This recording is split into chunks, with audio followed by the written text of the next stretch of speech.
ஆனால் இன்ற நிலை அப்படி அல்ல. வெளியே சென்றவர்களை நாம் அரவணைக்க வேண்டும். வெளியே சென்றவர்களுக்கு சென்றவர் வேண்டுகோளை அதுதான் வைக்கிறார். நான் ஒன்றே உங்களிடத்தில் சொல்ல விரும்புகிறேன்.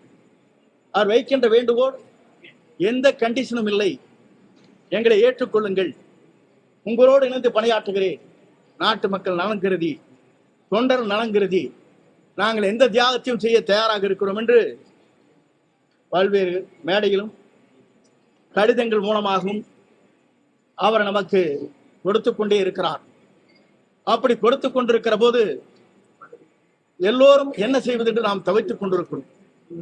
யார் இதை பற்றி சொல்வது என்ற நிலையேதான் இன்று மனம் திறந்து பேசுகிறேன் என்று இங்கே உங்களிடத்திலே நான் சந்தித்துக் கொண்டிருக்கிறேன். மக்கள் நினைத்துக் கொண்டிருக்கிறார் ஆட்சி மாற்றங்கள் தேவை என்று.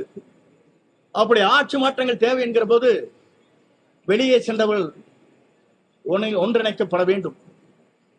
அமைதியாக இருக்கின்றவர்களை நம் கழகத்திலே அவளை கொண்டு வந்து செயல்படுத்த வேண்டும்.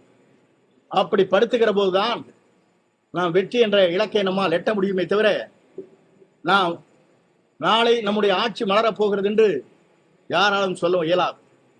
அப்படி வெற்றி வாகை சூடுவதற்கு, நல்ல ஆட்சியை தமிழகத்திலே தருவதற்கு, தொண்டருடைய உணர்வுகளை புரிந்து அவருடைய உணர்வுகள் அனைத்தும் என் போன்றவரிடத்திலே பல பேர் நண்பரிடத்திலே இதை சொல்லிக் கொண்டிருக்கிறார்.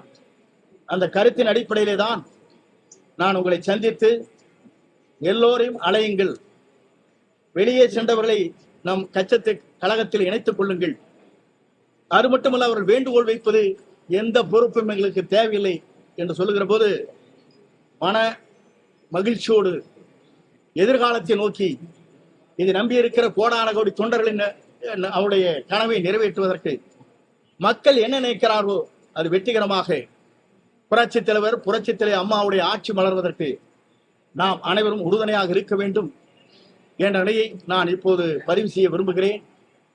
அப்படி செய்கின்ற போது அதற்கு கால அவகாசம் விரைந்து அதை முடிக்கப்பட வேண்டும். விரைந்து முடித்தால் மட்டும்தான் தேர்தல் களத்திலே இருக்க முடியும். ஏனென்றால் தேர்தல் களம் இன்று துவங்கிவிட்டது. எல்லோரும் தேர்தல் களத்திலே தங்கள் பயணங்களை மேற்கொள்கிற நிலை வந்திருக்கிறது. ஆகவே விரைந்து இதற்கான நல்ல முடிவுகளை மேற்கொள்ள வேண்டும் என்பதுதான் என்னுடைய வேண்டுகோள்.